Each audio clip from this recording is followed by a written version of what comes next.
This is the OMFL. Can't touch this. And you're in the mix with kind of real name. Here's another OMFL production.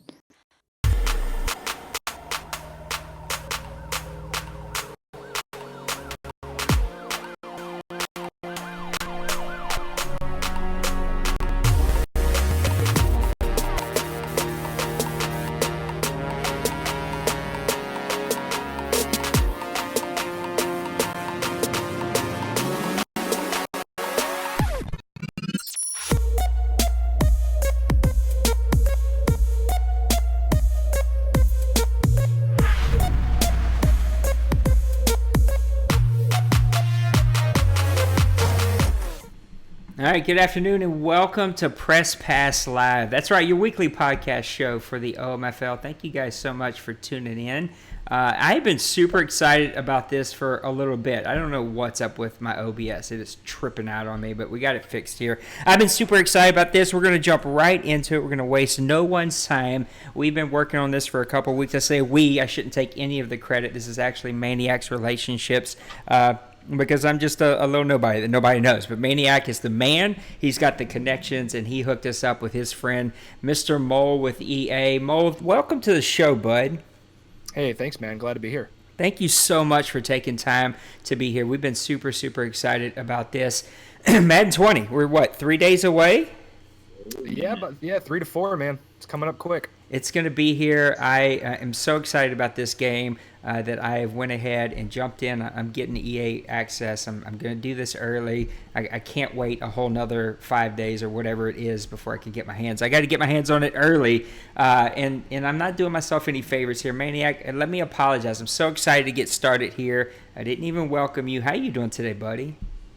That's all right. I'm not special. I'm here, ready for the ride. Getting to talk with my friend Mo here and talking Madden 20. Exciting times. Can't wait. Let's get into it. Oh, you're very special. I can't wait. This is going to be a special show. We're going to spend some time here with Mole. Then we're going to jump into some Madden 19 wrap-up, some Madden 20 talk. And then we're going to talk a little State of the Union. So, Mo, let's just kind of let everybody know who you are and where you're about. Just tell us a little bit about yourself, your job, how long you've been there, and even a little bit maybe about your favorite teams that you were talking about.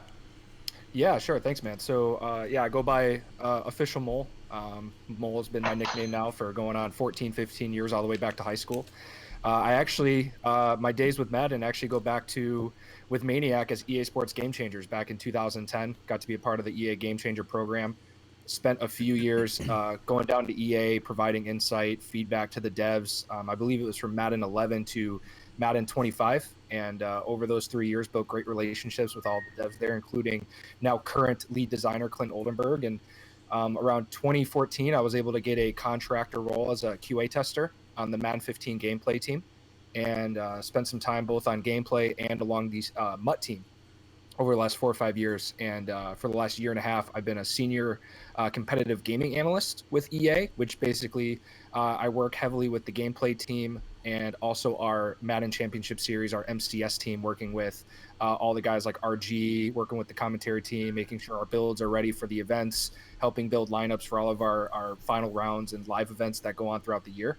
And I've been with EA now for 5 years, and I'm a huge Minnesota Viking fan. I'm pretty sure I'm one of only 2 people that love the Vikings. Except there's like 20 Packer fans in that building, though. I'm telling you, like, I don't get it, and it's annoying because I see Packer jerseys all over the studio, all throughout the fall, and I hate it. It sounds like the worst. Just mean another guy. It is. It really is. There's no Bears fans. There's like one Lions fan, but nobody cares about the Lions. And Ooh. like, we don't. That's the reality. The Midwest, the Lions or whatever. It's all about the Bears, Packers, and Vikings. But how about my honestly, Saints? Any Saints fans? Oh, don't even get me started, bro. I'm still, that 09 championship game still like tore my heart apart. And Hey, you paid us back to this day. 2 years ago, so you got the payback then. That is true. I'm so glad that the biggest highlight of my career as a career Viking fan is a divisional win in the playoffs. That's great. But no, honestly, I'm so blessed to be a part of EA and where I've been and where I come from. Just being a kid from the Midwest, just playing Madden like any other kid to be where I am now I'm very humbled and lucky to be able to work on the team and help make a difference on a game I've been playing since I was maybe 6 years old. That's super cool, man. I love your story. I'm super jealous. I want to be a part of the team. I got to figure that out. So, as a senior competitive gaming analyst, like, tell us a little bit more of like, what does your day to day look like? What does that mean? What kind of role do you play on the team? Yeah, so a lot of my day is really gameplay, getting in the game and putting bugs into our database for engineers and designers to review and look at and get fixed for the game. A lot of the people I work with, I work with my QA team, and then I also work like really closely with guys like Clint, Scantleberry, all the designers, and taking a lot of the information we get, not just from in studio testing, but also, Twitter, Reddit, YouTube, all the glitches and bugs that people find. It's all about taking that information and researching it and putting the bugs in so that, we can go ahead and fix it for either the launch title or a future title update. So that's usually my day to day, is really just getting into the game, getting my hands dirty.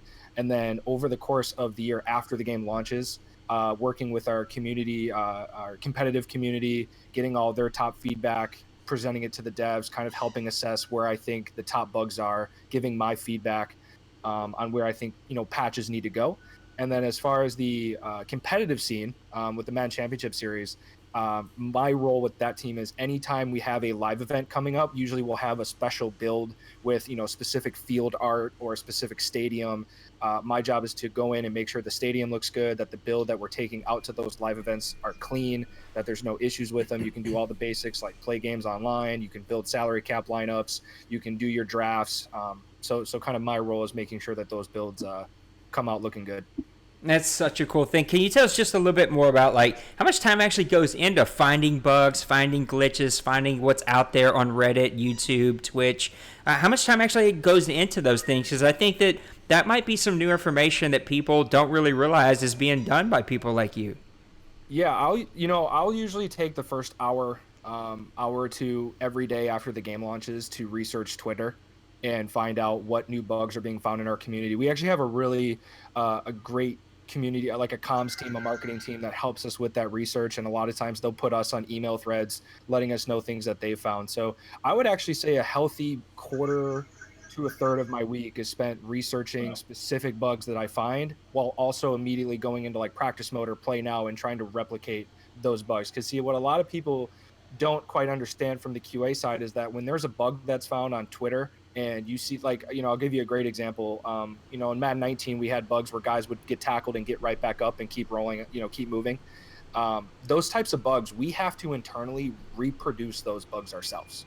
Yeah. Right. Because we have to be able to get all the data from those plays and sent to an engineer and sent to whoever, an animator that can go in and fix it. And it may take you hours to do that. It can, yeah. And we have things like automation. We do Sure. things like that to help us find those bugs. But yeah, when it comes to, I got to sit in practice mode.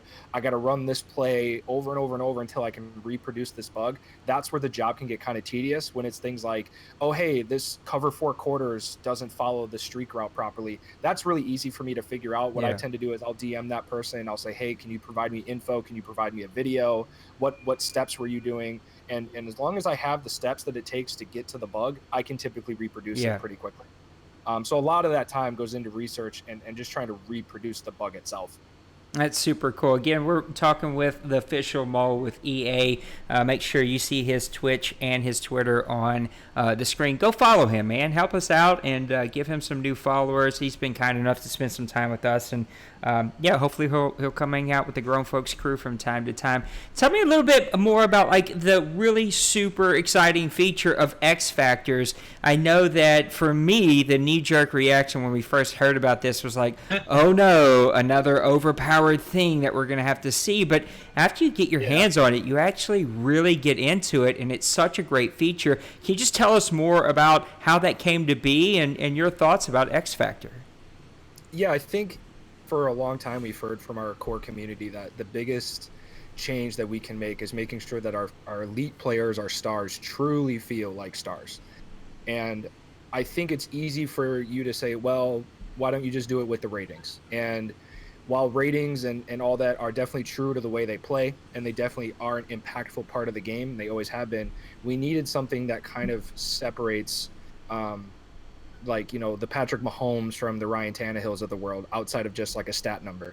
And I think when you look at the way we implemented X Factors, not only did we implement these X factors with authenticity in mind, but we also made it to be really just kind of UI friendly and intuitive to like our casual players, right? And I think, not to beat a dead horse, but our casuals are our biggest market. They're the most people that play the Yeah. game. So when we build such a big feature like this, we have to consider like what's going to make it fun for somebody who hasn't maybe played Madden in 3, 4, 5 years, right? Like what's going to draw people to the game. And I think X factors it's just different. You know what I mean? Whether you like it or don't like it, it's different. And I think that's what I love about the direction Madden 20 is going. To be able to say, wow, Patrick Mahomes has an ability that nobody else in the game has. Tom Brady has an ability where he can hot route. He has 4 extra hot routes on all of his receivers. Nobody else has that. That's the way you separate your 40-year-old pocket passers in Madden from your 25-year-old Lamar Jacksons with 92 speed. Yeah. That's truly the only way to do that. So I Yeah, that's mean, great. I'm just so excited to really see how different people are going to have to play with the game this year and how each team feels different from one or the other. Like when I played CFM last year, I played with, the Dolphins and the Colts.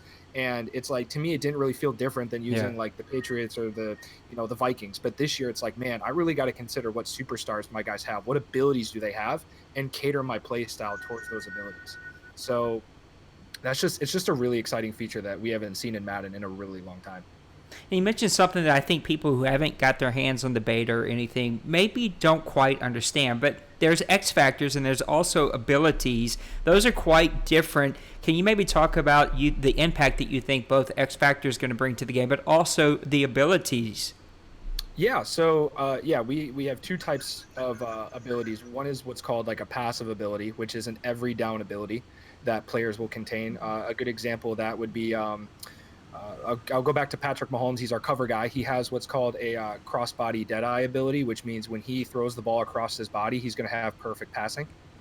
That exists every single play, and that's what we call a superstar ability. Your X Factor abilities are special abilities. I'd consider like icing on the cake abilities where you have to earn these abilities through in-game achievements. Patrick Mahomes has a bazooka ability that allows him to throw the ball, 80 plus yards in the air. But in order to do that, you have to complete X number of 30-yard passes in the air in order to achieve that ability. And then he also has knockout conditions towards that ability, like don't get sacked, don't fumble the football, don't throw an interception, things like that. So your X Factor abilities will be special abilities that make a player really feel dominant. But in order to unlock those abilities, you have to achieve things in the game. And then your superstar abilities will be their every down, special abilities that caters to their specific style of play. Thank you, man. I think I'm more excited. Look, the X factors are super cool, and it makes special players feel special. But those abilities also Right. are so cool and just add so much to your team. And is really, as Mole has said several times, it's going to change the way people build teams and play with the different teams, and it's just going to change the way people approach Madden 20.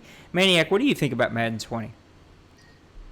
Well, him talking about the X Factor and the abilities and stuff, I'm really excited because it's not something that they're just handing over to you. You've got to really go out and earn that. And those X Factor uh, ability that Mahomes like can have the bazooka. It's not just that walk into the game, do a couple things, and boom, you got that X Factor rolling. And on top of that, there's the counters. I mean, all that stuff is just we got to play the beta, and we saw that firsthand, and it was amazing to see how those interacted with each other, and the ability to knock somebody out, but yeah, you could also counter it with something else. It that brings to mind the whole chess match. You got to be aware of those things and stuff. So I'm really excited about that. Mo, thank you for joining us. I've got a few questions actually here. Uh, this pertains into the game itself. What is your favorite part overall from this year's game coming out? Man, well, I can give you the easy answer, which would be X factors, but I'm gonna go with another major feature we added this year, which is RPOs. I think when you look at what Anthony White, our gameplay designer, shout out to him, what he was able to do this year, getting RPOs in the game is just absolutely incredible, and it completely changes how you can approach your offensive strategy. Of course, we have 3 different types of RPOs in the game. We have, the peaks, the reads, and the alerts, which if I had A-Dub here, I could have him go on and on and on about what all 3 of those are. But essentially, they're just different types of RPOs, under center, in shotgun. And it's just going to open up the field a little bit more. And, what I would recommend right off the bat is that if you really want to be good at RPOs, the first thing you should do in Madden is go into practice and just run RPOs for like 100 reps. Just 100 reps of RPOs, learn the mechanics, learn how to make your reads. It's one of my favorite parts of the game. It makes guys like Lamar Jackson feel so much more fun to play with, because you can really like run the Ravens offense with RPOs this year. Yeah, when you speak RPOs, my mind goes straight to Clint on Twitter, answering questions about guys complaining about the downfield offensive lineman downfield penalty and stuff, and I noticed that he had told those guys, hey, you got to get rid of the ball. You can't just hold on the ball because that's the purpose of the RPO. So that's on the screen right now too. That exact tweet is on the screen, and he just says, "Get the ball out on time." Well, yeah. and for people who don't know, an RPO is actually, it's a designed run play first that you can just pass out of. So your linemen are actually in a run blocking state, so their job is to get up the field. So yes, like you have to get rid of that ball quickly. Arcade, we kind of be a little bit more lenient about the penalty, but on competitive and sim, you got about a 3-yard buffer for your lineman to get upfield before the penalty is going to be thrown. Yeah, so you got to make your choice quick. You can't beat him on around it. Nope. Okay, we talked about RPOs and we talked about X Factor. Name one under the radar, maybe underrated feature that players should be excited about that been talked about it. Under the radar feature, actually, I'll give you one that we just added recently since the beta, which is the tight end blocking. Oh, that's exactly what I was thinking. Yeah. So this, what this is going to allow is, because we've now made the block and release routes a thing, we've actually changed the tight end, some of the tight end hot routes that you can call. So on every tight end, you're going to have hot routes like block and release cross, block and release fade, block and release flat. That's part of the tight end hot route UI tree this year. And what that's going to allow you to do is when you have these defensive ends and these linebackers like your Von Millers, your Khalil Macks with these incredible edge abilities and the X factor like unstoppable force where they're going to win their pass rush moves if they get this unlocked, you're going to need double team blocking. You're going to need to put your tight end in a blocking state. But we don't want to make you have to sacrifice a receiving option every single play, because that's just not how football works. You're going to have check and release routes. You're going to have those types of routes. So we added a functionality where if you put your tight end in a block and release route, he will stay in blocking until you hit his receiver icon and then break free and then go and release on his route. It's a cool feature that we were able to add late in the year. It was part of the feedback we got from the beta. One thing to note regarding that feature is that depending on your tight end's awareness, there will be a delay timer on how quickly he's going to get off his block. So if he has 99 awareness, it's going to be pretty much instant. But if he's got 50 to 55, 60 awareness, it might be a little bit of a delay. Or if he gets thrown to the ground, you're going to have to wait for him to get back up and then hit the button before he goes on his route. One other change we made, I wouldn't necessarily call it a feature, but another change we made to the game this year to combat the roll backwards 40 yards and chuck it down the field. We basically say that if you roll back more than 15 yards with your quarterback, we turn your icons off and we significantly increase your chance of throwing an inaccurate pass. So nice. all those MUT videos of 99 Mike Vick running back 25 yards, throwing 60-yard dots down the field, that's gone. That was another change we made to kind of help combat the quote cheese that you'd see. And you'd sometimes see it in CFM, but when in a mode like MUT where quarterbacks are 99s, 98s late in the year, it was definitely a change we needed to make. I love that a guy that works for EA awesome. Just said the word cheese. It's because I'm still one of those guys. Oh man, that is awesome. That feature that you were just talking about, the tight end release, that is so big. I mean, that just adds another flavor to the arsenal of an offensive players playbook, basically. And you're talking about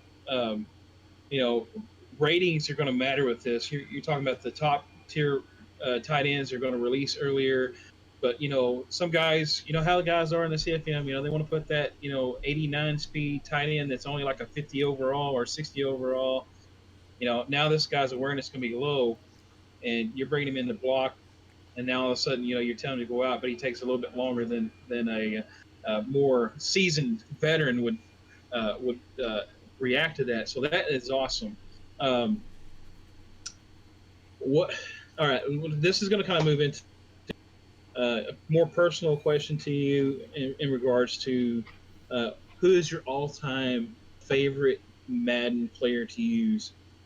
Oh man, my all-time favorite Madden player. I mean, the cop-out answer is 04 Michael Vick, right? I mean, Of what is course it? it is. But I'm He gonna be a was so homer. much fun. I'm gonna be a homer. I'm gonna go uh, rookie year Madden 2008. Adrian Peterson Oh, is one of my favorite because of the way the game was that year, the way locomotion was that year. Coming in as a rookie, he didn't have a high OVR, but his speed was incredible. His agility was incredible. I had such a blast running the football in that Madden. So to kind of take and I could say Adrian Peterson for the next 5 years after that because he was my favorite player and I loved to run the football. well, But I would say '08 Adrian Peterson to kind of go under the radar. you say that, and now I just immediately have these flashbacks because you and I used to have some major games against each other, and I can remember the first year that you got to use AP, and I'm pretty sure.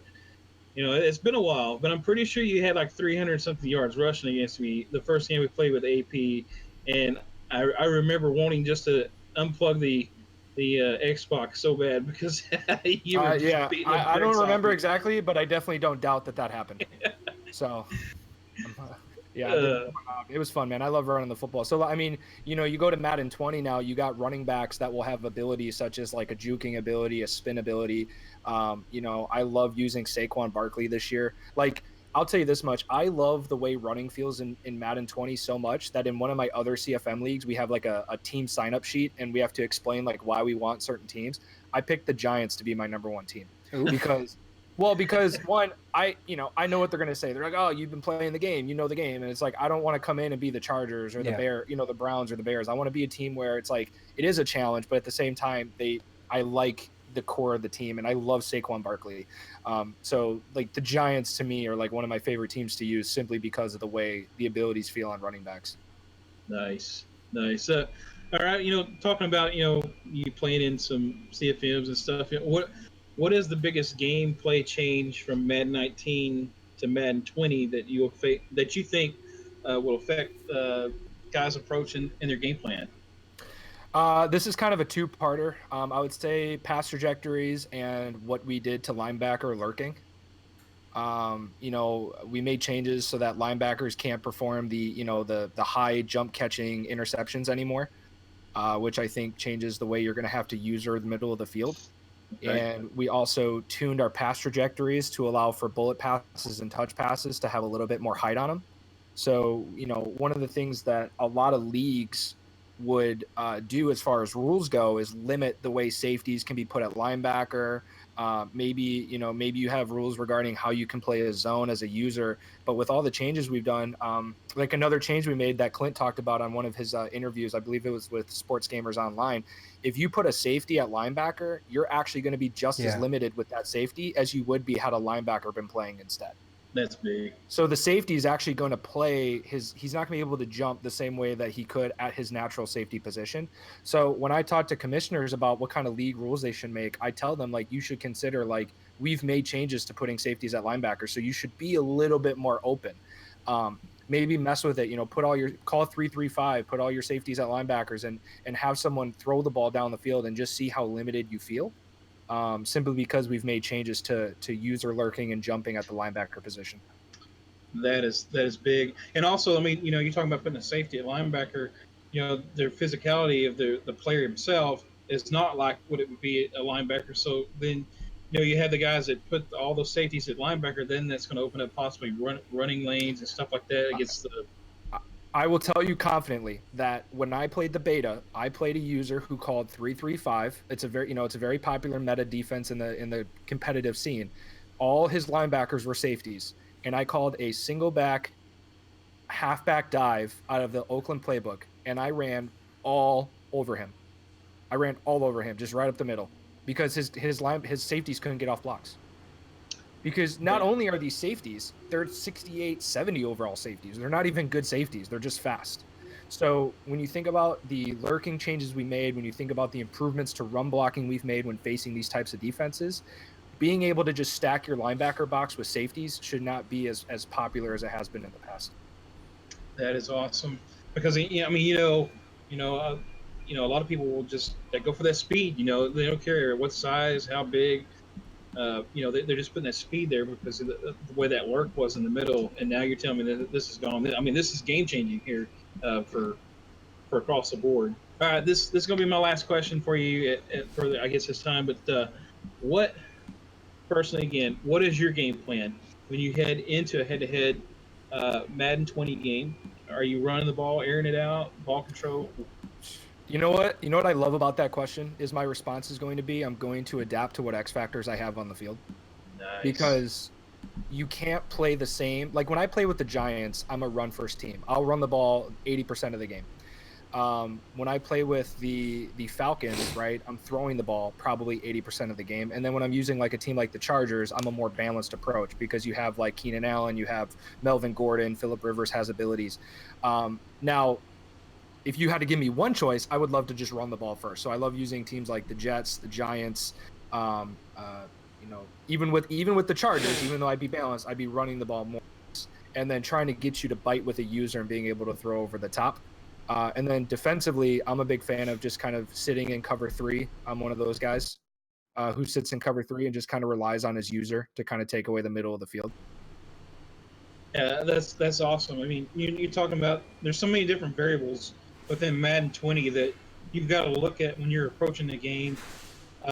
You got to take in account what you have on the field with your team. It's not just a line up and go because hey, I've got the fastest guy at wide Yeah. receiver and I've got a strong arm quarterback. Now there's all these X factors and abilities that are now making teams play and control totally different. That is just awesome, and I cannot wait. One feature I want to go over real quick with you guys. You guys might have heard about it recently on the dev stream this past week, but we added with the X Factor feature, right? The big thing about this feature is it's so big. There's so much information that a user has to retain and understand that we need to be sure to surface the abilities and what players have the abilities like all over the game, right? So we added like an X Factor database where you can, in the team select screen, I believe it's in the menu and it's also in the game pause menu where you can go and click on the X Factor database and you can see what X Factors are in the game. Nice. To kind of help, especially when you talk about MUT, when you talk about CFM years down the road, when guys are going to be on different teams, abilities are going to come and go, things are going to change. You're going to need to know that information up front. Two things we've done with that, which I think users will need to adjust to. The other one, which I think is really cool, is we added the Superstar X Factor Vision, which is an in-game Yep. pre-play UI that we put on the right trigger, which for everyone who knows is Coach Cam so you can view what X factors and what abilities are on the field literally before the ball is snapped. Mm. It's a change that was needed, especially for people who are picking up the game for the first time, maybe haven't done all their research, don't really know what the X Factor feature is, even if you're a longtime veteran of the franchise. And there was, some feedback we got as far as how we had to change the defensive keys and defensive controls to the controller. So we had to move, because it's on Coach Cam, we had to move Coach Cam to left trigger, and we had to move the defensive keys to LB, and we had to move the defensive line shifting, defensive line adjustments to the left D-pad, right? So Okay. again, my feedback is that as somebody who's been playing with it, you will adjust. If you make a lot of defensive changes before the snap, you will adjust to the new controls, but definitely go into practice mode. 100 reps before bed, as Clint would say, get 100 reps in, mess with pre-play, because I'm telling you, like you'll adjust. And I think when things like that change, when pre-play controls change, people get kind of hesitant they get a little skeptical about why do we do it. But when you look at how big this feature is and how we're trying to make this information be easily accessible to everybody, the right trigger, I mean, everyone hits the right trigger. So it's something that, we needed to do. And then the other thing we did is that on the field, you have the X's and the star UI for the players. Okay. When a player is in a situation where his ability could trigger, his X Factor UI or his like underneath him UI will turn red. So a good example will be, say you have Julio Jones in your lineup. his X will be, say he's on a in route, right, an in out route. His X will be white, but if you were to hot route him to a post route or call a post route, because he has a post route ability, that X is going to turn red. So it's a UI tell to help you understand that the play that you're calling, the type of route you're calling, maybe the type of play you're calling fits that player's ability. So it's a way to tell you like, hey, you are in a situation where his ability will trigger. I love that in-game indicators. Uh, I kind of spur off of something that you just said, and guys in the CFL, maybe I think some have asked it in their chat, but X Factor. Did you say something about you can actually lose an X Factor from a player? Is that possible? I more or less meant in the sense of like if guys move around teams, Okay. and you kind of like you develop a guy and he gets like a certain dev trait and he gets X factors. Not losing X factors, no, but no, because guys can't lose dev trait. Okay. So I don't believe so. I'm not a franchise. I don't work on the franchise. Pretty sure this year a change they made is you can't drop dev you're trait. right. So yeah, if you have a guy with superstar dev trait, which is when he can unlock abilities through progression, there's not going to be a scenario where you go back to star or normal and you lose your abilities. So yeah, no, I meant more or less like, in year 3, year 4, guys have progressed to develop abilities or guys have moved teams. So not every team's going to be the same as the front end. Gotcha. Yeah, I just want to kind of clear that up on my Yeah, no end. problem. Nope. Well, you guys are watching it Press Pass Live as we interview Mr. Mole from EA. He is a senior competitive gaming analyst there. We appreciate you so much, Mole, for spending some time with us. Just a couple of quick questions here, and then we're going to let you out of here to enjoy the rest of your Saturday. Number one is, how the heck did you not get on this E30 about the Madden ratings? Oh, the E60 thing? E60. Yeah, so I actually I went to a Viking game back in December, and I tried my very hardest to get a ratings adjuster jacket for that game. It's just one of those things where in year 1, I just didn't, I didn't make the squad. I just got to try out again next year. That's all. But you know what? Those guys are incredible. Like, shout out to Swami and Equipment Guru and all the guys that help with the ratings. That's such a, gosh, man, I know it comes with the job, but when I see all the feedback on the ratings, I mean, you're never going to make everyone, but I see how hard, how much time they put into watching film and how much they got to go through all, I can't even think 3,000 players plus, and look at all their ratings. Yeah, I mean, don't get me wrong. I give them flack when I feel like a Viking's being disrespected. Trust me, I do my part, but to have to do that with every player, it's an incredible job, and shout out to those guys. Tell me a little bit. One of the questions that were asked on the YouTube chat came just about one of the issues that is always going to be there. I think a little bit, but will be adjusted this year, and that's just guys using players with a lot of speed and being able to cover either the entire field with one player. The more popular thing is you get the fastest middle linebacker that you can get, and you just roam all over the field with very little loss in change of direction. Do you think that that's going to go away a little bit with the new player movement that's been added, or do you think that that may be still something that CFM commissioners need to watch for? It's definitely still going to be something you need to watch for. I think limiting the jumping ability of the linebackers is going to be huge, because the big thing in Madden is like the ability that you could cover 3 routes. And, if you say, for example, you have a post route from the slot receiver, but you have a slant going underneath as well. The big thing with this year is, if you try to cover that slant, the quarterback has a much higher chance of throwing that post route over the linebacker. Because in order for you to make that play, you have to be like where the ball is going to land. So I'm not going to sit here and say that using a linebacker is all of a sudden like useless.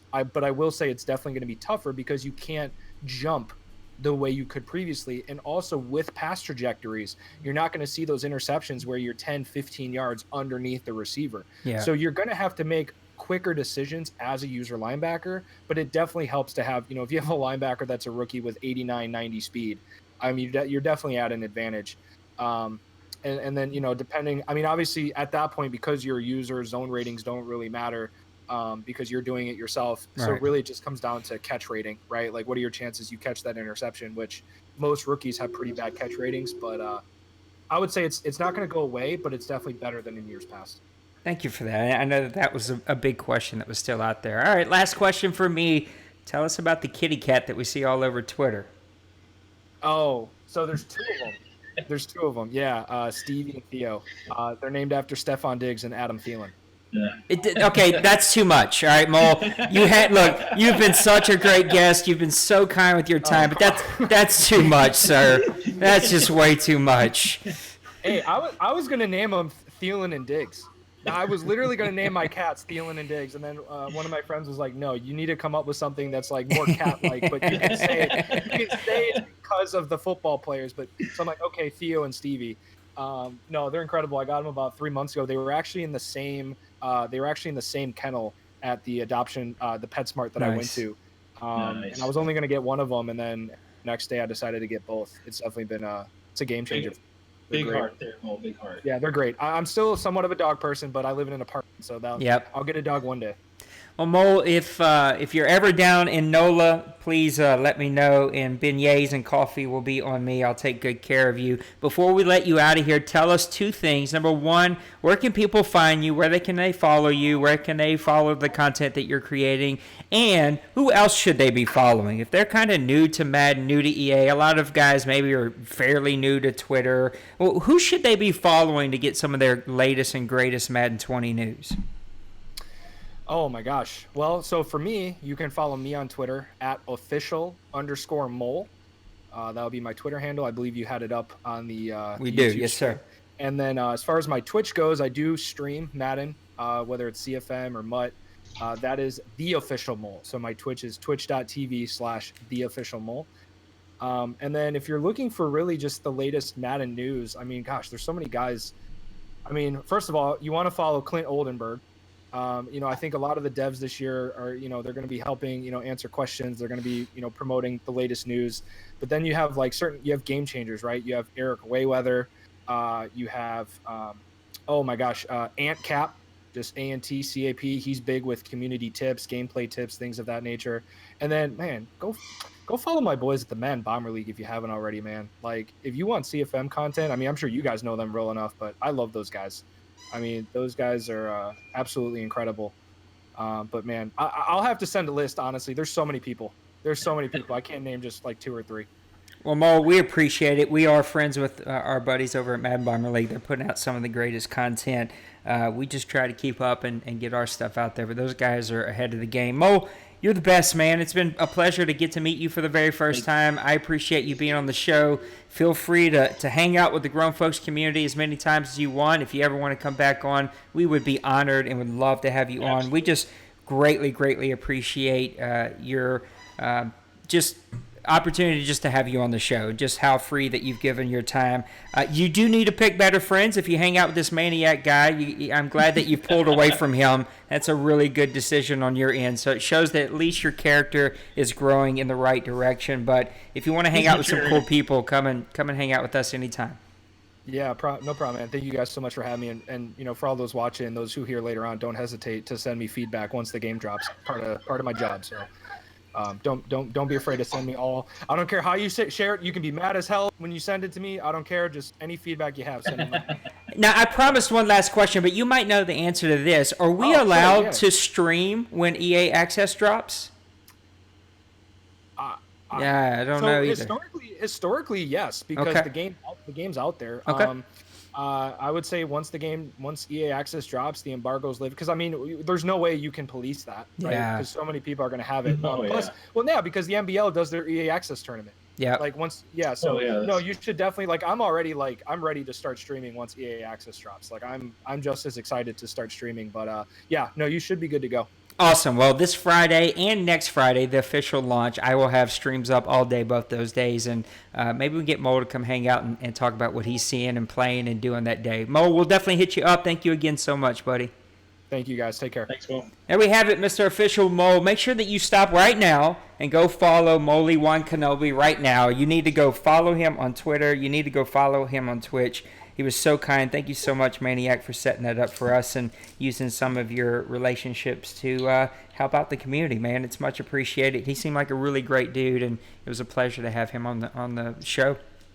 Yeah, he's a really great dude, and he's just down to earth, man. And the best thing about it is he loves and cares about Madden just about as much as anybody that I know of. So Yeah, I hope that he takes us up on that offer and comes and hangs out with us as often as he can. And yeah, you know what? It's things like that hopefully guys will start to take notice that the OMFL has been around for almost 20 years now. I don't know exactly. I need to go do the math. I'm terrible at math. But since 2001, January 2001 is when we started, and we've done a lot. It's a long time. Yeah, it's a long time to be around that much, and I want this community to be in the same types of conversations as the amazing people over at Madden Bomber League and our friends over at Soden Bowl and our friends over at the Dynasty. And there's just so many great leagues. And, of course, I know the leagues here don't put out a ton of content. I know the TFL put out their first show last week, which was really great. You need to go check that out if you didn't get to do that. But, look, NBC, me and Pootie do the Daddy Leagues podcast every month, and it's just a ton of fun. We've just got some great guys, and it's been a pleasure to get our name out there more and more. Let's talk a little Madden 19 as we put a bow on some things. The award show came out late last night. Thank you, Maniac, for helping with that. We'll talk about that here in just a little bit, but also just want to talk about FPR. Now, this has been announced several times, but we have been looking at all of our rules. We have been looking at all of the FPR. I mean, you heard Mo say it today that they are pushing commissioners to look at your rules, lighten up a little bit, and I want to do that. After playing Madden 20, it's hard to express if you didn't get to play the beta, and thanks to Maniac again. Can't put you over enough. You really have helped us out so much in that area. Thanks to you, we got to play the beta. All of the board members did, except for Dwayne, because he's a punk. But all of the board members got to play the beta, and you got to really immediately feel that, man, these teams feel different, and you have to play differently with them. And it felt so good. It made me want to open up the rules, whether it's around quarterback scrambles or running backs or types of plays, right? And at the same time, we can't just go free-for-all. Like, this will never just be a lobby game. But at the same time, we do want to open those up. And so we have. We've been talking as a board for a while now. I've been putting out most of the thoughts. Maniac's been finishing up with some. But I think as the game drops this week, we'll get more and more decisions. I'll probably even start to make some of those decisions tonight. But let's talk about Madden 19 and just FPR issues that we've seen in Madden 19 that we know need to be addressed. And we can kind of just popcorn these back and forth. I'll kind of go with the first one. And the first one's just going to be around closed and bunched formations. Even in the beta, you and I played those a little bit.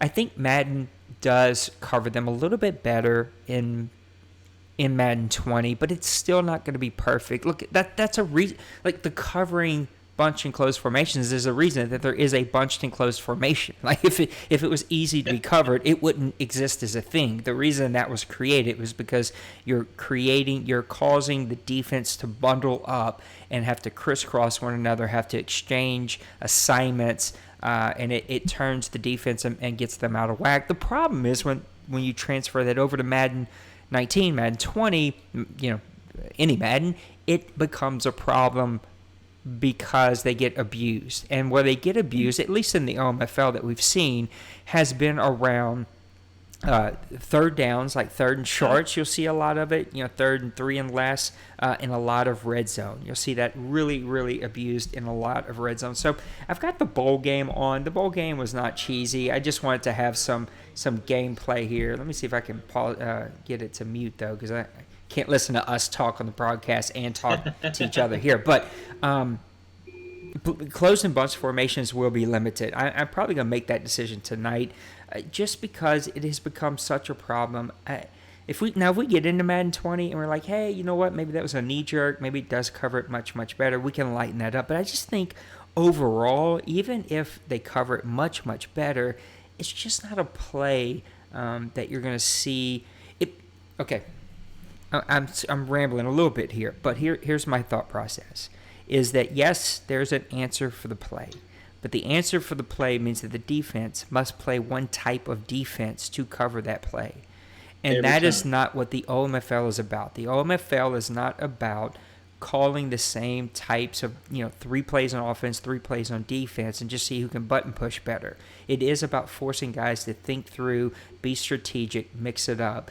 And what happens, and when you see closed and bunched every inside the 5-yard line, every 3rd and 2, the defense now has to play one defense over and over and over again to stop that. And that's just not what we want to see here. That's not what we want to have. And so my thought, that the thing I'm speaking with the board about is, and it was my idea, and everyone seemed to like it, and I think this is going to end up being the decision. You'll see it posted. We'll announce it, but it will be that inside the 20-yard line, that is not going to be allowed, and 3rd and 5 and less, it's not going to be allowed. And so 3rd and 5 and less, you can't use it, and inside the red zone, you can't use it. Outside of that, you can use it as long as you're mixing it up and not excessive. So that is definitely one issue that we've seen, that we've already started conversations about. But I know that you've had some things that you've seen that you wanted to talk about that we definitely either need to adjust our FPR around, or that guys just need to be more aware of. Yeah, I had a couple of things, and you can always on a lot of things. Sometimes I feel like maybe I get to where I'm nitpicking too much, and guys, come in like, oh, it's so much, but there is some things that just seems to really be the thing that guys every play or every certain situation, and maybe it's not every play, but I tell you, I guarantee you, when you're playing in a game, sometimes it feels that way, and I know that it's frustrating for guys. When you feel like you're facing something every first down, or every second, third down, or short down. You're facing this type of defense or offense, and one of the things that really kind of, I guess, affects me looking at it and then watching people's game tape on some of the games, the FPR violating games. You see guys on the early downs loading up the box, bringing that safety down, or if they do pull their safety back, it's still almost like an all crash out and give up everything for the run to stop the run. Um, then the newest one that we kind of had that we started seeing, and we wasn't really sure how and why it was happening, was the linebackers all running in to stop the running play and stuff. Well, that was from the hot routing and blitzing all the linebackers in, and you started seeing certain teams where it was like every first down this was happening, and what they would do is they would blitz all the linebackers down, and then they would use the middle linebacker to cover the middle of the field. So in essence, you had a blitz cover one mentality over in the middle of the field, and it was just hard to stop and hard to run against, and trying to mix things up. You might hit it one time, but every first down you would see that play over and over, and eventually it's going to guys that are really trying to mix their play calling up on offense. Well, that play's going to get through, and it's going to be a big loss, and there you go, and there comes the frustration. The other thing is using, in general, just using plays in the crunch, that works 9 out of 10 times. Every third down, or the crunch time where they need to make a score. And you always, it doesn't matter. Sometimes if you're watching, and I'm just throwing these teams' name out at random. You're watching the Cowboys, you're watching the Chiefs, you're watching the Texans. It doesn't matter sometimes. A lot of time when you see it in that one particular situation or in that crunch, well, here comes this play out. Yeah. And sometimes I'd be watching either in a stream or even in my own game. I'd be like, well, here comes this play, and 9 out of 10 times I would be completely right. And so it just when it gets to that point, it's being used too much, and it needs to be mixed up. Those are probably my biggest complaints around FPR. I know there's other little nitpick things that could happen we can talk about, but to me, those are the biggest things that we struggle with a lot in Madden 19. And you could maybe tell me if I'm wrong with that thinking, but to me, I really felt like that was kind of our Achilles heel going through Madden 19 all the way through.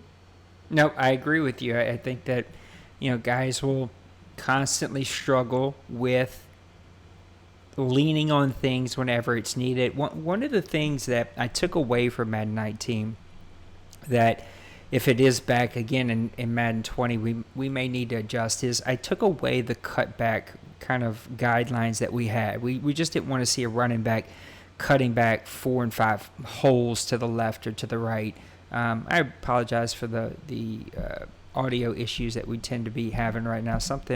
My computer is loading up for some reason. I don't know what its problem is, but we're trying to get them solved as we kind of go along here. So I apologize for that. But I will say that that really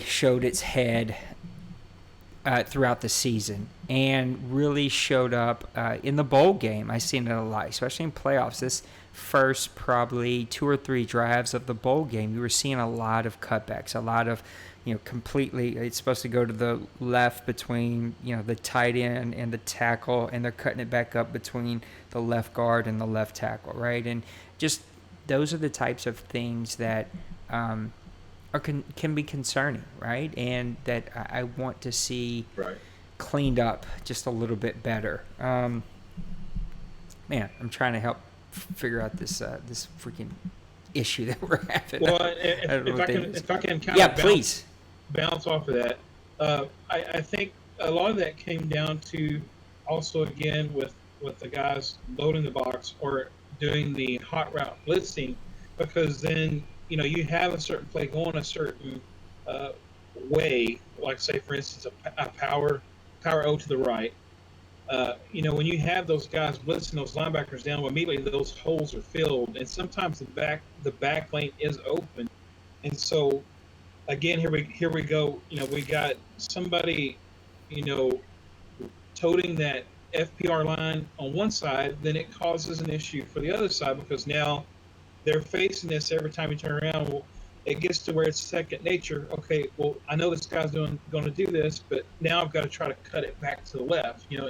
It's a snowball effect. You see it time and time again where you have a guy doing something here, and then all of a sudden, well, no, this guy's trying to adjust because he's seeing something going on. These linebackers crashing down every time, and so now he's trying to make an adjustment, and then after you start doing that, well, then it becomes a habit because then in every game you play afterwards, you start getting used to doing that cutback. And so then there again, that goes, then you face somebody that actually plays legit, a little bit more legit on the other side of the ball. Now they're facing this and now they're just getting gashed because, they're doing this every time. So again, a snowball effect just causes issues all up and down the line. No, I agree, and look, there wasn't a ton, but as all Maddens, right, people start to figure out, where are the areas that I can kind of push the line, so to speak, and those areas really were, like you said, 8 in the box. They were the bouncing, the runs, post routes. Like there's such a problem last year. User lurks, but Mole really cleaned that up. That's not a thing, and I can't tell you, like I played it. It's not a thing. It doesn't exist anymore. Yeah. But the post routes, right? The post routes were a big, big problem. And guys did back off calling them. They weren't calling them 15 times a game, but you knew they saved them in their pocket for that 3rd and 25 where they needed a score, right? And that's where people get frustrated. It's like it's just as bad of calling a play that works over and over and over as it is, well, okay, I won't call it over and over and over, but I'm going to keep them in my pocket, and when it's crunch time, when I need a score, when I need a play, when I need this, when I need that, I'm going to pull it out here, and that's where I'm going to use it. That's where it becomes a problem that just as a community, it's something that needs to be worked on, and something that hopefully we can kind of figure out to be better in, because we need to be better in those ways. And I will say this too about FPRs. The new implementation is going to be, number one, feedback forms. Maniac had a great idea. He helped me come up with it. For me to track feedback forms for the 100% feedback is going to be when you enter the feedback, there's the first option is going to be did you play a human, computer, or is this a sim game? And if it's a sim game, it brings you all the way to the last one of just submit. That way, at least I see something for you. If it's a CPU game, it brings you to the last one where you say who won and a link in case we need to watch. And if it's a human, it's normal. This way, everybody can submit 16, whether even it's a sim or CPU, and I don't have to keep tracking those things. Because I even messed up this time. I left Mo, the Seahawks, off of it and need to add him to the 100% feedback form. But the new things will be if you have a film that is on you that we watch and deem necessary as the feedback was correct, then you'll get a warning. We're going to have a conversation about it. I'll get to this in my, rant at the very, very end, but I will say that I try to handle those extremely nice and respectful and treat guys well. But it was brought to my attention that maybe that doesn't happen, and that's the thing about text, right? People can put whatever tones that they want on stuff, and it just kind of sucks that's what happens, that people can think and put whatever tones that they want to put on things. But I'll say we're just gonna talk about it and say, okay, here's what happened, we watched the film, here's what we found, it's something we need to work on. The second time, you're immediately going to go up for a removal vote from the board. We're gonna watch the film. Again, the film has to be confirmed. If the film is confirmed, I'm gonna let you know that you were put up for removal. There is a chance that whether you stay or go, that we may suspend a player. I'm not a big suspend the player type guy because I just don't think it works. But I know that people, I think guys who deal with the same FPR issues, people who play those guys, want to see something happen. We're still kind of talking as a board if we're going to suspend a player. But if we do, it'll be for 2 games. You're up for removal voting. If you're removed, then you're going to be offered a spot in the OMFL or the Deuce. You'll be offered either a waiting list spot there or a team there if there's an open team, and you can work your way back up if you clean up the FPR issues. If you're not removed, then you're going to have a player suspended, and know that on your third video that is confirmed with an FPR issue, it's an automatic removal. No vote, no conversation. You'll be offered a spot in the Deuce if there is one, or a waiting list. If you don't want that, then you'll just be removed from the community, and then we'll move on. Those are going to kind of be the new systems in place to show that we have to clean these up. Now, if you get an FPR violation on bouncing the run and then a second FPR violation on a post route, those are 2 completely different things. They all go into their separate things.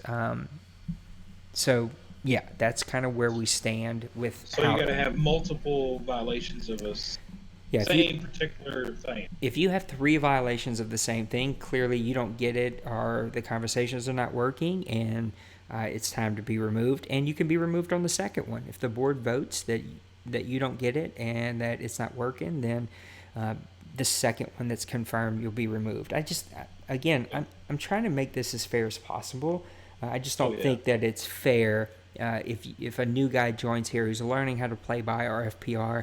He bounces runs, he gets them, talked to, and then, the next, I'm just using these because they're easy, right? And then their post routes on the second one.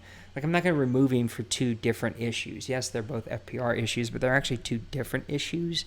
And we want to remove guys who are doing the same things over and over and over. And the hope is after the first talk, he stops bouncing runs. And after the second talk, he stops running post routes, right? And we can help guys clean up instead of removing owners, because I don't want to be that league either that just freely removes owners.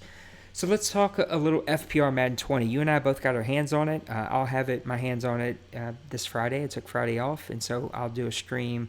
I don't know exactly when it releases, so I'll do a stream either late Thursday night, technically Friday morning if it's released, or whenever it's released, either Thursday night or Friday after I do a few little errands, and then late Friday night. We have church service here at our house on this Friday, so I won't be able to do Friday early afternoon, but that night I'll be able to come back and get some streams up. And then, of course, release day, I took off for Madden Holiday, and again, same thing, Thursday night all night, and then Friday all day, and we'll have some fun with it. It'll be a ton of fun. We'll do some giveaways. We'll probably have some Saints memorabilia that we'll give away. I know that doesn't excite everybody, but Unfortunately, I don't work for the NFL or EA or anybody else, and so this is just what I have access to. We'll do some giveaways. I'm sure that we'll have some games or codes or something that we can give away. It's just going to be really great, and it's going to be a lot of fun. We'll give away some T-shirts that day, maybe some mugs. Yeah, we're just going to give away a lot of stuff, do some streams, Nice. play some games, and the CFM will be ready to go on release day because I'll have it early, and so I'm sure me and whoever else has it will get the CFM up and get it testing and get some fun things going. So we'll get a test server up and the real one, and we'll start inviting people as soon as they're ready to play. But let's talk about Madden 20. What are some things that you've seen in Madden 20 that you think are definitely going to have to be things that we either have to figure out or at least talk about for FPR? One of my biggest things I think, uh, that looking back on my time with the Madden 20 beta, uh, was definitely RPOs, which Mo spoke about that a little bit. I'm really glad that they're actually in the game, something new, uh, something to have differently. But we don't want guys to actually abuse those, because you know how a lot of times it is with a new formation or play type comes into the game. A lot of time it's OP, and so we want to use those uh, in their right time. We don't abuse that type of play. If you're running 35 plays a game, 20 of them shouldn't be RPOs. Yeah. So let's keep it within the 25% uh, range that the RP or the FBR advises us for us to take. And keep that in mind. Also, uh, guys that tend to be blitz happy, pass rush is going to be tough. Uh, because of a lot of the X factor, and now with the addition of the tight end staying in the chip block and stuff, that is big. So this may actually help slow down some of the pass rush that we saw.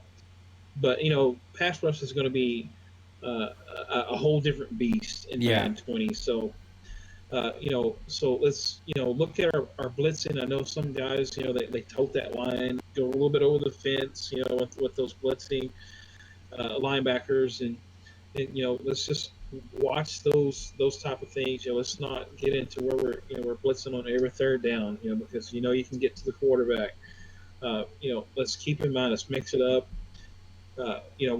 We got some guys from the OMFL that are playing in the deuce.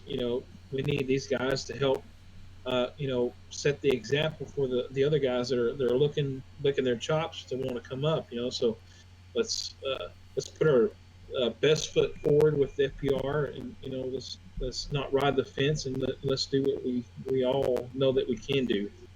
Now, before you get there, because I know it's next on your list, before you get to your rant that you've been driving me insane about since the game has dropped, before you get there, let me touch on a couple of these things first that I know that are definitely things that we talked about. RPOs, they will be governed in some way. They're not overpowered, so I'm going to say that. They're not the counter from 3 Maddens ago. They're not the spin move from last Madden. They're not overpowered. They don't feel gimmicky. But I can see where they can be still very much abused. And so there may be some type of governance around how many you can have in your playbook. We just don't want guys to have an entire 300 plays allowed in your playbook. I don't want to see 175 of them RPOs, right? Where every other play is an RPO because you can run RPass out of it, right? We want to try to avoid that. And so, it's definitely going to fall under the majority rule. So we don't want to see RPOs 50% of the time. Like, it just shouldn't be 50%. It should be under 30%, to be honest. We're probably going to have, maybe some just guidelines, not necessarily FPR, but some guidelines of, hey, keep the amount of RPOs that you run under 35%. If we don't do those types of guidelines, we will definitely do, you're not allowed to have more than 30 in your playbook or something like that. But I really think it's going to be around a percentage where we just say, all right, guys, you just shouldn't run it every other play, right? It just shouldn't, because it's it can get out of hand, right? I can just see where, and then it goes back to what we've been talking about here today, and that is, yes, it can be defended, but it's going to cause one specific type of defense from the defense time and time and time again. It's just what we don't want to see. And then your second one, which was the blitz happy. oh, the blitz happy. You're right. Being blitz happy is definitely gonna have to be something the guys are gonna have to watch. Again, it should be under 35%. Your blitzes, when you start getting 35, 45, like that's a lot. And kind of that 45 is definitely too much. 40 is kind of the tipping point, but 35 is a good number, right? If you hit 35 to 40, somewhere in there, I'm pretty okay with it. You start going over 40, then we got to have a conversation about like calling less blitzes. And then I just think that is something that is the rules aren't going to really change on, and they're not going to really. They're not really going to lighten up, but we're going to lighten up on other areas, right? We're going to lighten up in some definitely other areas that we feel like we can. So, yeah, I just think that I agree. Things are going to fall under that majority rule, and it's all about balance, and it's just about calling a balanced game. It's about calling balanced plays, that kind of thing. So, yeah, I think that Mole just had a question. I don't know. I guess Mole's still watching. So we don't. So here's Mole. Here's my kind of take. His question was, do we limit the amount of targets that you can target one player? I don't, Mole, and here's why. I think that receivers are supposed to catch the ball, running backs are supposed to run the ball, and defensive linemen are supposed to get sacks and stop the run. And so I personally like to tell somebody, okay, your guys had 4 sacks this game. You can't sack with him anymore. You got to take him out and replace him. Like, no one would ever tell me to do that, but yet people in the past have been like, hey, this guy's had 10 targets. He's abusing, he's spamming this receiver. No. That's what a receiver does. And if you're not shutting down that receiver, then you should go shut him down. Now, I agree. I don't want to see every pass play just for that one player. But I'll also say that on defense, if I know a guy is just going to target one dude, it makes my job way easier. I'm going to roll coverage. I'm going to bump. I'm going to zone on that side. Like, I'm going to mix up things to take that one. I'm going to highlight him. I'm going to use her to go cover him. There's a lot of things that you can do to take one guy out and force him to look on the other side of the field. So we don't have any rules just because I think that guys are supposed to use receivers. Now, the only exception to that, I think, would be tight end. But even the tight end, we're going to get to it. I think tight end and running back catches are going to be lightened up on because it is the NFL that we play on. Now, again, I don't know that I want to see a running back get 101 catches, which you do see in the NFL, but we don't play, NFL time. And, again, we're not NFL defenses, but I do feel like we need to lighten up on the running back throws, the fullback throws, the tight end throws, and allow, if a guy has a stud tight end, a Jimmy Graham, sans Seattle, right? Like back when he played early days of Seattle with the Saints, right? Like a guy that can take over the game, that we need to think about that. Now, with that said, if you can go out and get a 92 speed and 89 speed tight end, who's 62 overall and dumb as a board, which Mole talked about, right? He isn't going to be able to do some things, but I can still get 101 catches with that guy. Okay, then we got to start thinking about different rules. We got to think about, how we're going to change that up because that's not something that we want to see, right? We just don't want to see guys get the fastest dudes ever and be able to just roam the field on defense or be able to take over a game on offense. But at the same time, if you have a Forbes, who's in the Hall of Fame here, if you have a Odell Beckham, if you have a Julio Jones, like you should be able to take over a game with that dude. He should be able to take over a game, and it should be the defense's job to stop him, right? Like that should be the beauty of having that guy. And I know when I had Forbes, it opened up things for other receivers, right? Because I could run routes that would take that user away, right, away from the play I wanted to go to and open up a CPU route with another receiver. And again, I think it just goes to balance. If you have a tight end who's got, 80 catches on the season and your number one wide receiver has 30 catches, okay, you're not in balance. There's no balance there. If you have a Julio Jones who has 100 catches on the season, your number 2 guy has 20, you're not even remotely in balance, right? And as long as there's just some balance, there can be a gap there, but as long as there's some type of balance, I think I'm okay with it. So I've said all that. I want to go back to what are some other things that we're going to lighten up on, but I know that you have a rant. I know Mo's still watching, and Mo may have some input. So go ahead, go on your rant. All right, my rant, because here in the OMFL we have the 4 year rule for contracts and stuff. And why is that? Explain why that is first. Well, I mean, we definitely want to keep FPR. I mean, not FPR. I'm so FPR minded right now. I just got FPR in the brain. So no, we want to keep free agency alive. We don't want it to be where everybody just signs everybody, stashes them away, and every offseason there's nobody to pick from in free agency. And I love that about. But in on that same instance, uh, now we're looking at a lot of young, talented teams um, that may have several star players on the team that's going to be coming up for contract. And I was on this rant before I even picked up my Cowboys back up. So don't go there, guys. Don't go there. Because I know there's a lot of Cowboys that are going to be coming up for contracts on The Saints have 20 players up year one, so I feel it too.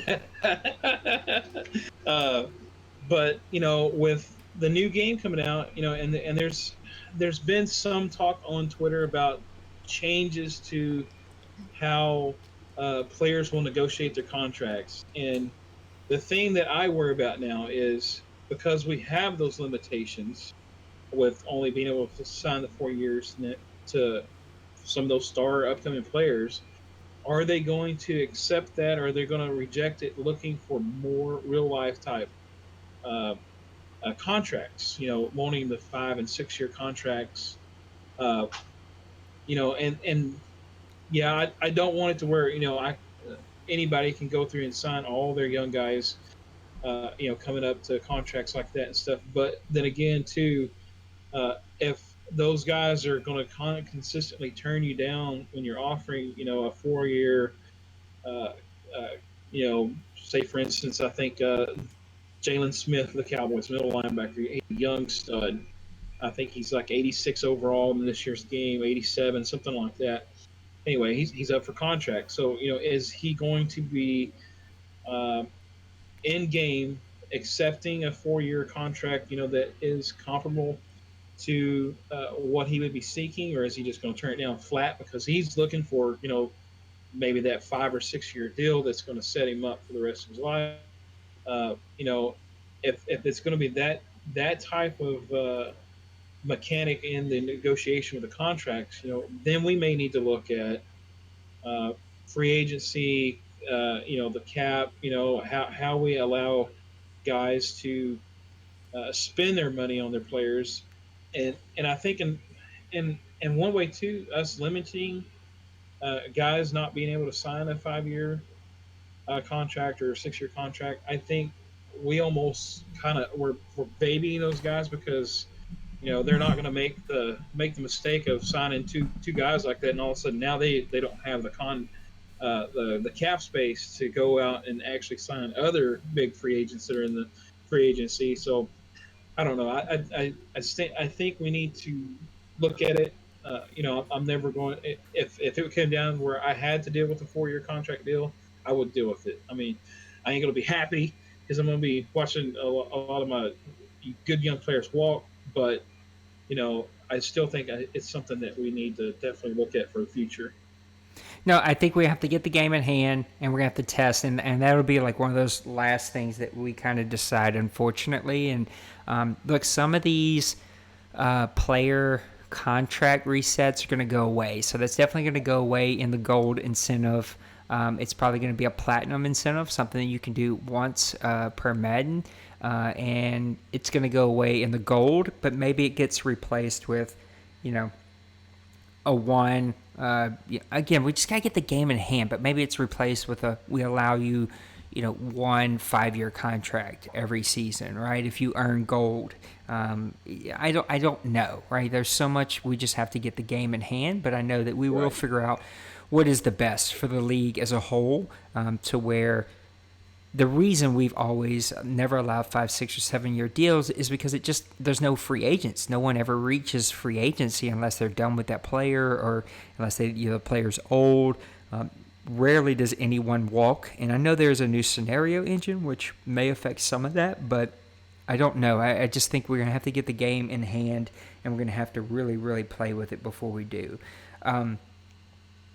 Smash had a question, and I think I can answer some of it. So he says, will we allow teams to play to their strengths, i.e. the Cardinals, more three wide runs, more 3 wide formations, and then 2 tight ends. 2 tight ends was already added last Madden. So Madden 19, we said that you could run a base 21, 22 offense if that's what you decided to run, that you could have that. And we did. We've seen a lot of 2 tight ends, especially in the bowl game. It seemed to be the base offense that those teams like to run because it gave them that power run formation. I don't know that we'll ever get there with 3 wides. Playing Madden 20, shotgun runs were still way too easy. They just were. I will always probably be on a rant about that.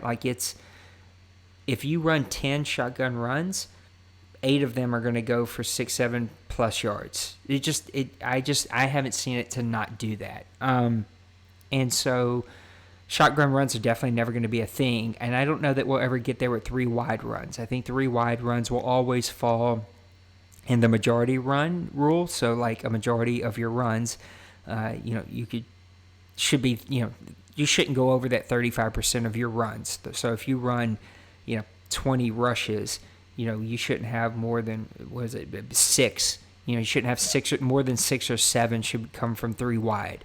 Out of 20 rushes. I think that's going to still be what it is. We're not going to change that. Now, I will say we are trying to allow teams to play more to their strengths by lightening up on how many times you throw to the running back, right? I have Alvin Kamara. I know the Cardinals have David Johnson, right? There are these, Saquon Barkley. These are guys that can catch the ball in the backfield. They should be weapons, right? They should be guys like when I'm on defense, I should think, where's Saquon Barkley, all right? Who's covering him? Does this linebacker have the coverage skills to cover him? Do I need to use it, right? That should be in your thought process. And right now in Madden 19, it's not. No one ever really had to worry, outside of the occasional third down, rarely did anyone have to worry about, Kamara catching a pass on them, and definitely never had to worry about Kamara putting up 100 yards receiving on them. And so that should be a concern. It should be, I'm using Jimmy because I'm kind of drawing a blank on one of the young, good tight ends, but if you have a Jimmy Graham, if you have that stud tight end, that who's the guy with the Giants, that Evans. Evans. I can't think of his first name now. But if you have that type of player, he should be able to take over a game. On defense, I should think, okay, how am I going to cover the tight end drag? How am I going to cover the tight end out route? Do I need to swap linebackers around? Do I need a user? That should be a part of the thought process. And if I'm playing Lamar Jackson, hell, if I'm playing, if I'm playing the Packers, I'm drawing a blank. Holy cow! Why am I drawing a blank on the Packers' freaking quarterback's name? Aaron Rodgers. Jeez, I just drew a complete blank.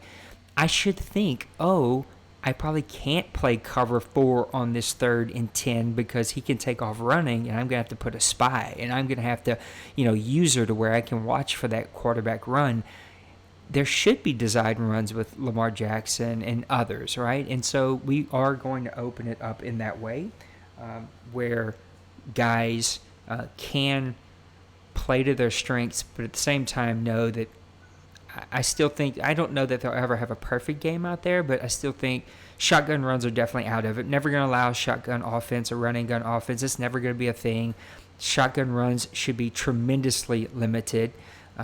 Probably going to have a percentage come out about that. I don't even know what that number would be, but those are just too, look, we've seen shotgun runs inside the 5-yard line. It's the lamest thing that you can do. It is you really should be removed from the community the second that you ran a shotgun draw inside the 5-yard line. It's lame. And it's that's not the point of what we've built here in the OMFL, and it's not the point of the gameplay that we're trying to get to. And I think 3 wide runs fall in that in a lot of ways, right?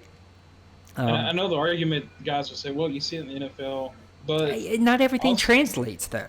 Right, because in Madden, the 3 wide or the shotgun runs, they're so effective unless you just blitz. But again, this is what we call the snowball effect. Unless you blitz everybody in at the same time, and so you got one thing that you're bending on. Now you have to bend on something else to stop it, and it just you know like I said, those shotgun runs, they're so easy to do. You get one little block and you got, like you said, six, Yeah. 7, 8, 10 yards, easy. And it, you know, we don't want to just hand guys a trophy. We want you to earn it, and you earn it by mixing up your play call. You know, it, I've been a part of a lot of leagues. I've through my time, since the time I've known Mo from a game changer, I've probably been a part of like 20 different leagues before I came here, and it's all the same thing. You play. Everybody has their own ideas of what a league should be and what it should be about, and how things should be run. But you talk about things and being in a league, and you see a guy run 5 plays the whole game Oh and just yeah. dominate the Yeah. whole time, and you could call everything you could, but there's always that 4 to 5 play base that just would just eat you alive, and yeah, you should be able to stop it, but for some reason in the game those things are just really dominant, and we want this to be the nuts and bolts. You got to think through it. You got to be a chess. Is the last third down my opponent called. He called a blitz. Is he going to call a blitz again this time? Or is he going to call man, or is he going to call cover two, cover three, cover six? If he's going to call cover six, what side is? I got to pay attention to what side the cover two uh, flat is on. Because I want to throw it out, but if it's on that flat Yeah. side, it's gonna get picked. So those different things. But if it's all one type of play every time, there is no thought process to it. It's Nope. just I know this is going to work. I'm going to do it. And that's not what we are about. Yeah. Well, we're getting on the hour and a half mark, so we're going to try to land this plane soon. Smash. I will argue until my deathbed that inside zone is overpowered. I think that it's either overpowered if they are running power against your 3-4, or if you just don't have a good defensive line. I just don't think that inside zone is overpowered. Inside runs at all are overpowered. I will say, though, that draws, I do agree, can be. And draw will probably be like the shotgun, get a percentage put on it. I think, Kevin, to your point, those percentages will probably be closer to 20%. 10% of 20 plays is 2. I'm willing to open that up a hair more. 20% of 20 runs, it would be, 4 a game. And I'm okay with 4 shotgun runs a game if I only see it 4 times. I'm okay with 4 draws a game if I only see it 4 times. Like, that's not, it's when you start seeing 6, 7, 8, like, it's just like, okay, well, this is lame. Stop. Let's just talk a little bit about the state of the league and kind of where we are, and we're in a good place. I haven't even got to game in the last 4 nights because I've been making graphics and doing the awards video, which we'll wrap up here with in just a second. Inside zone out of 3 wide, yeah, super overpowered, right? And I think I don't know that the play's overpowered, but it's designed to spread you out, and that's where, in my opinion, Smash, that's where we lose the Madden NFL translation there, because you don't have real players. You have AI, and it's going to be formulas that are deciding. Like, if I come out nickel, I'm going to be easily ran on, and I think, in my opinion, and I can't even quite articulate all of the reasons why, but that is where the transition between NFL and Madden gets a little foggy and a little lost. And so, again, I'm open to allowing 3 wides. I think if 3 wide stays under 30%, right, you're talking about, you're talking about what? It's 6 runs a game, right?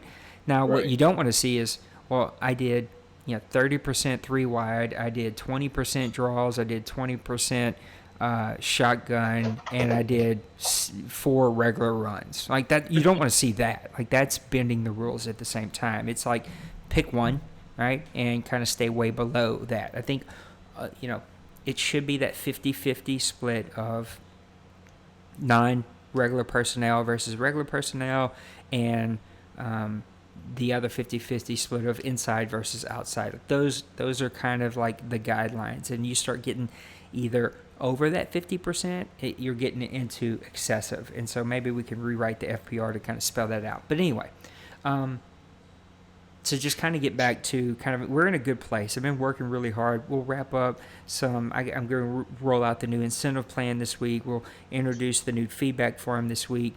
We got to get a lot of things ready. I got to finish up. I think I got 1 or 2 more videos to make for the import players. There's just a lot of work that needs to be done, and that's probably when we use most of my EA access to do is to start working on that. It will probably get started, 10 days ish after the game drops on August the 2nd. Give them time. I know there's maybe a patch, right? Just give people time to get the game, give people time to play. We'll get some tournaments going. It's just a lot of stuff that can be done before we get started. Probably get started like middle of August and get rolling. But we're in a good place. We had a great donation drive. I'll make a video. You've seen the postings. This will be the last week that I'll push the donation drive, and you'll see the postings that'll be in your chats. But after this week, I won't push it. It'll always be open. We'll always take donations, but I won't be pushing it any longer. And instead, we're going to really just start to focus on Madden 20 and the launch streams, where we'll be doing tons of giveaways. And I think one of the things that came out, I had a conversation with an owner that I've been chewing on for the last 24 plus ish hours since it's happened. I've been a leader now for over 20 years. I've been in ministry for over 15 years. I've owned my own business. Not even something I sought to be a leader, just kind of always happened naturally. I think that sometimes people's skill set just leans towards being a natural leader. I think in this community we have a lot of natural leaders. People like Mole and Shop and some of our other great partners. These are just natural born leaders, and I think one of the hardest thing I have to do in this community as a leader is balance not only the 32 very different personalities in the OMFL, but the 32 that are going to be in the Deuce, the 32 that are in the other 6 Madden leagues, the big group in the shooter communities, in the wrestling communities, and all the different. There's over 100 members here, and that can be difficult to balance all of those personalities and try to figure out what is the communication style that best fits all of them. And here's going to be the obstacle that we always have to overcome, and that you guys always kind of have to keep in mind, is that we really only have one means of communication here, and that's going to be text, whether it's through Discord, whether it's through forums, whether it's through physical texting of someone. Outside of being on the show, and I do try to use our voice channels as many times as I can, get somebody to hop in there, but sometimes guys just don't want to talk, and I get it. I want to be respectful of that, but outside of a voice conversation, which are few and far between, it's going to be text. And the issue with text is always that you get to put your tone, your attitude, for lack of a better word, your viewpoint of how that conversation is happening through your own lens, and I have no control over that. And so it doesn't matter how nice I'm trying to be or how kind I'm being in trying to deliver the information that I have to deliver. It sometimes can be taken the wrong way. Right. Also, we don't have an FPR guy anymore. We used to have an FPR person that used to take those for me so that I didn't have to be the bad guy, because it's hard to be the bad guy and the commissioner all the time. We don't have that any longer. I don't have anyone to kind of stand in front of that bus and take it. And so that's me. And so the comments were kind of made to me that the only time people hear from me, and this has been made by more than one person, but in this recent conversation, that they only hear from me when it's bad. And that is unfortunate. I wish that this were my full-time job. I wish that I could tell people how great I think that they are and how great a job they are doing. And I do that on Press Pass Lives, but I also get that not everybody listens to Press Pass Live, and not everybody catches everything that I say, whereas you catch every text conversation that I have with you. And so this conversation was around that they only hear from me when they're in quote-unquote trouble, even though I don't treat people like they're in trouble. No one ever gets called to the principal's office. That's not how things go here. That's not how I that's not the kind of person I am, but that is how it's still taken by some people, and there's nothing I can do about that other than explain to you I am not that type of person. I don't lead that way. I don't run this community that way, but yet it is taken that way. And so we're going to move to this new system because I do have some owners that are frustrated with me that we have the same guys with the same FPR issues over and over. So we're going to move to this new system that kind of makes it more black and white, even though I will say 2 owners did get put up for removal vote last year, and that vote was to keep both of them. So we'll continue to do that kind of stuff. I will always be somebody who leans way, way towards mercy. I will never rule with an iron fist, and if you need that, I get that, I honor that, but you're going to have to go find that somewhere else. This conversation pointed out some things that I will continue to work on. Look, I hate playing D-Money, and I find this funny. No, I can't say that because that will help. I'm not trying to like call this person out. That's not what this is about at all. Like, I respect what that person said, and I do think that a lot was fair, and there was some very unfair things, and I told him what I felt like was unfair. But I will say that the conversation really was around, I didn't want to play D-Money anymore. I don't think that he has good FPR. After talking to him, I think a lot of people think he's some kind of Madden guru, and he says that. He's like, people think I'm some kind of Madden mastermind that has this game figured out. I do think he's got the game figured out, but I don't know that he's a mastermind in Madden. I will say that if he were ever to get on the competitive scene, I think he could be a top 5 player easy. And I played him twice a season. He'd murder me where I couldn't do anything. I was like, I don't want to play. I was never supposed to be in the NFC Championship game. There was that. Like, I never thought I'd get that far. And then I was like, I didn't want to play him a third time. And so I made that comment half jokingly and half serious because I really didn't want to play him. But also, like I've created a place where I get to be myself too. Like, I don't always need to be on camera, so to speak.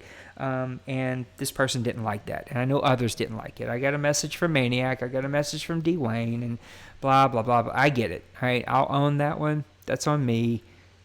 I messed up, and so I will continue to work on those things. But I've created a place where guys are safe to be themselves, and I want to keep that. And that includes for me. Like, I am not this untouchable. I want people to feel me as approachable, see me as a human that I am. That's why I'm in the chats as active. That's why I work as hard for this community, because this is not some kind of like kingship. Like this, and I know a lot of leagues run that way, where the commissioner is untouchable. And I was in leagues where the commissioner was on private and do not disturb, and you could not send him a DM. That's not who I am. I'm always accessible. I always answer people in a timely manner. I'm always ready to have conversations and feedback about things that could be better. There's a thread that goes up every season asking for your feedback about what can we improve and make better for you. So all that said to say, there are definitely some things that I will continue to work on, but at the same time, I think as a league, we need to understand that unfortunately I am the FPR guy and the commissioner. Unfortunately, I don't have 48 hours in a 24-hour period, and so I don't get to go and pat guys on the back and tell them how great I think they are, because I do think you're all really amazing, and I say that on every Press Pass Live when you guys are here with me, and how much I appreciate that you spend your time and energy and money to be on this community of all places, and you're spending your most valuable asset, and that's your time here with me, and I take that serious, which is why I work so hard for this community. I want people to view this community as a place that is quality, a place that treats people correctly. I think that's why we farmed the partnerships that we have farmed, and things are in a really good place for us. I'm excited about Madden 20. I think you guys are going to love the game. It's such a dramatic difference.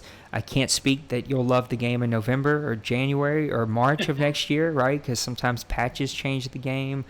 Sometimes guys just get burned out. But I know that you'll love it when you first touch it. And it really sets us up for a fun Madden 20 year that we're going to have. And so I think we're in a good place. OMFL 2 is no longer. It is now called The Deuce, and it is being ran by our buddy Maniac. We revealed the new logo. We are getting close to being full there. I think we've got 8 to 10 teams left, and I'm getting new applications in every single day. And so I'm excited about where the Deuce is. If you play in the OMFL and you like a second league, please let us know. We'll, maybe Maniac will have you go and help out the Deuce. We want the Deuce to feel, look, it will always be a place that we go to for owners, but I think when leagues get the label of being a feeder league, it's viewed as less than. The Deuce is not going to be less than. That's why it has a new name, a new logo. Maniac and I are matching all the rules. We're matching all the import stats. Like, we're matching everything. I want it to be the same experience in the Deuce as it is in the OMFL. They may not have the podcast. They may not have as many graphics. There may be some things that they don't have, but at the same time, it's going to feel the same, and we want it to be its own thing. And also that own thing, because of the benefit of not having to create rules and a website and all this other stuff, will be the first place that we go to looking for owners. And it will always be best FPR first, most activity and content second, and just finding those best of the best guys. And if guys are needing to be removed from the OMFL, we will offer you a place in the Deuce if Maniac will have you, and if there is an open spot. And we also understand that some players may not want that, but some did. Jennings needed to step away, and he went over to the Deuce. And so we've got some people who've already done that, and if that needs to happen, that we definitely have a place for that to happen. That's why the Deuce was created. So lots of really good things, lots of streams, lots of new information. We're not completely changing everything, but we're going to overhaul some stuff. And so there'll be a period that's going to be an adjustment period, and there'll be a period where it may take people a little bit to get ready for exactly what to expect. Over the next week, we'll do some FPR games. When the new game drops and Maniac and Dwayne gets their hands on it, we'll live stream. It won't have the pretty overlay and everything, but we'll live stream and get in a party chat and just talk through FPR and not to and why not to do things, and the why and the concepts behind FPR. We're going to do a couple of those. I want to get at least 2 or 3 out. They're just different teams, just try some different stuff. Maniac will definitely find some time. I know he's always willing to do that, and Dwayne will also. So we'll get those out as the game progresses and as people get their hands on the game. And then we're going to start revealing some new things that we've been working on and that the board and I have been working on. The calculator is also going to take some time. Rob's going to have to get the game in hand. We're going to have to see what's different, what needs to be changed, but we've had lots of really good conversations with Rob, and he's on it, and he's really working on it a ton. And so as soon as he gets the game in hand, it's going to take us some time to unveil that. So plan on the middle-ish part of, around that 13th to 16th, somewhere in that world. We'll get the real CFM up and start playing. We'll probably play the preseason games just to let everybody get used to their teams for the first year, just kind of get used to everything, and then get into the regular season. We'll be into the regular season by the end of August then, and then we'll get rolling. So lots of really good stuff, lots of good things. This is usually when we take mailbag questions, but there are no mailbag questions. So I'm going to finish up with this last thing, and that's the awards show. It is out. So make sure you go check it out. We gave away our normal in-season awards. We also gave away our end of Madden awards. So things around Sportsman of the Year, which was crazy. Most improved player of Madden 19, also crazy. We unveiled our new Hall of Fame for Madden players, CFM Madden generated players. We also unveiled our new Hall of Fame for owners, and there was only one this year. So I think that just because people are going to wonder why I didn't put others in, Dawson left us, and so I think it will be players who left that will get nominated for the Hall of Fame, not while they're currently still here. And so Dawson left and actually was up for Hall of Fame before he rejoined, but was rejoined before it was announced. So that's why Dawson made it in. That's why Dwayne and myself and Chaotic and others who deserve it did not get in, is just for that reason. It will be when players need to leave here, or when their time kind of comes to a close, or maybe after they've put in 5, 6, 8 years like I have. I think it's funny that we got a negative down thumb on our award show. I don't know who would down thumb an award show for a CFM league. That's just crazy to me. But go watch the award show. Congratulations to all the winners. If you won something, maybe it was Mo. Yes, probably Mo. Maybe if it was for a player, who is not going with you over, like the Pro Bowl and stuff, is not going over with you in a Madden 20, you will get that XP to use on a player at the same position. So you'll still get those XP. We will also, that's something that we will finish probably maybe tonight or over the next few days, we will start limiting how much XP you can put on a player every offseason. So if you win an in-season award plus the Pro Bowl, plus you're given, say 6 XP that you can use anywhere, you may not use it on that player that you won the award for and that you got the Pro Bowl for, right? We may limit like no more than 6 XP a season. An off season can be used on a player, just because it's starting to get to a point where guys are piling it up and putting 10, 12 XP on a player at one time, and we're seeing these drastic changes. We want to try to limit that. That's not what we're trying to get to. So Maniac did the Pro Bowl graphics and did a really great job on those, so thank him for that. And I'm just excited now. Madden 20 is almost here in a couple more days. The award show was great, and we just got a few more loose ends to tie up before we get to Madden 20. There's a lot of work ahead of us, but it's almost here, and it should be a ton of fun. All right, your turn, Maniac. Give us some closing thoughts and put a bow on the show for us. Well, really want to say, Nate, thanks for everything that you've done for the league. You've put in a lot of effort from your side. I mean, this award show that you do every season. This season, though, I mean, you put a lot of effort in, a lot of new graphics and things, and I hope guys really appreciate that, because you put a lot of effort into those, and they look really fantastic. And for everyone, let's, I'm ready to get Madden 20 in our hands, get things rolling. Thanks for Mo for being on the show today, because oh, absolutely. That was a highlight, to hear, from firsthand experience from Mo there being at EA, what goes through some of the thought process on some of the new things they put into the game, and how he approaches his job, and I think it's a good insight for guys in our community to hear straight from his voice, what his processes go through with his jobs and thing. And but again, I really think that we had a really good season.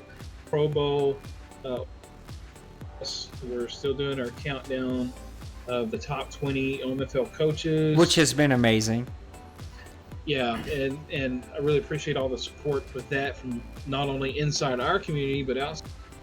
I know Mo has retweeted a couple of times, Shopmaster, all those guys, and really appreciate everyone's input and just following of all the stuff that we do here at Real Folks. Yeah, I hope that you guys love the new Hall of Fame graphics. So much work that went into those. I hope that you like them. I like them. They're really great. Also, if you are part of the community, we will be ordering this program that used to help me make these videos. Now I use Adobe, but back in the day I used to use this online program. It's $100 a year. I'm actually going to buy that and just share the login, so any commissioner leader here that wants to make highlight videos or award show videos, that you will have access to that with a shared login. And you can make those videos and download them, upload them to YouTube, all that fun stuff. It's really user-friendly. They have tons of content that you can pull from and really create something that fits you. And Mo, I doubt that you're still listening, because we went super long today, almost a 2-hour show. But I am the biggest... Oh, I just realized I didn't have the award show. My bad, guys. I thought I had the award show on the screen. I didn't. I had the chat up. Mo, I'm a biggest Mo fan that there is now. Thank you so much again for taking time out of your busy schedule to come be with us. He said that we can definitely do some stuff once the game drops, and so love to have him come poke in, maybe during our live stream, and just do an interview with us. And anytime you've got something that you want to promote or put out there, you can count on Grown Folks for getting that out for you, and the OMFL guys will definitely support that, and so will the Deuce players and owners that are there. So it's been fun. I know Pootie T and I will also work this week on getting a new podcast out.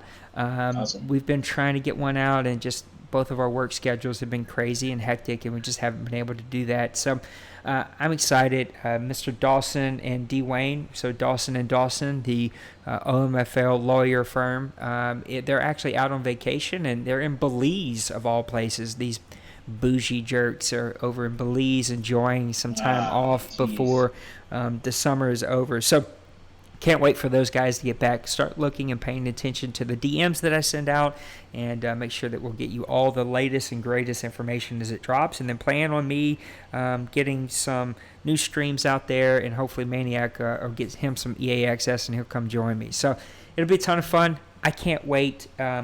It's almost here, Maniac, and all the work and planning and talk and conversations, it's all going to be here, and we'll have it in hand, and everybody's going to know what it's all about soon. Time is ticking down, and I'm watching the clock. Yeah, me too. Guys, thank you for tuning in for a long show. Please, we'll get this posted. Help us promote this and get it out there and support Mole for being on the show. Like it, comment. That'll be a new thing we didn't even get to talk about, but we will add an incentive for comments on YouTube videos and blog posts where you can get a lot of incentive points there. We will also be increasing the incentive point number just a little bit. Don't worry or freak out, but that will increase just a little bit so that we can help get some comments and some views and likes and all that fun stuff. So thank you guys so much. Have a blessed week. We'll see you again next weekend here on Press Pass Live. Peace. Later.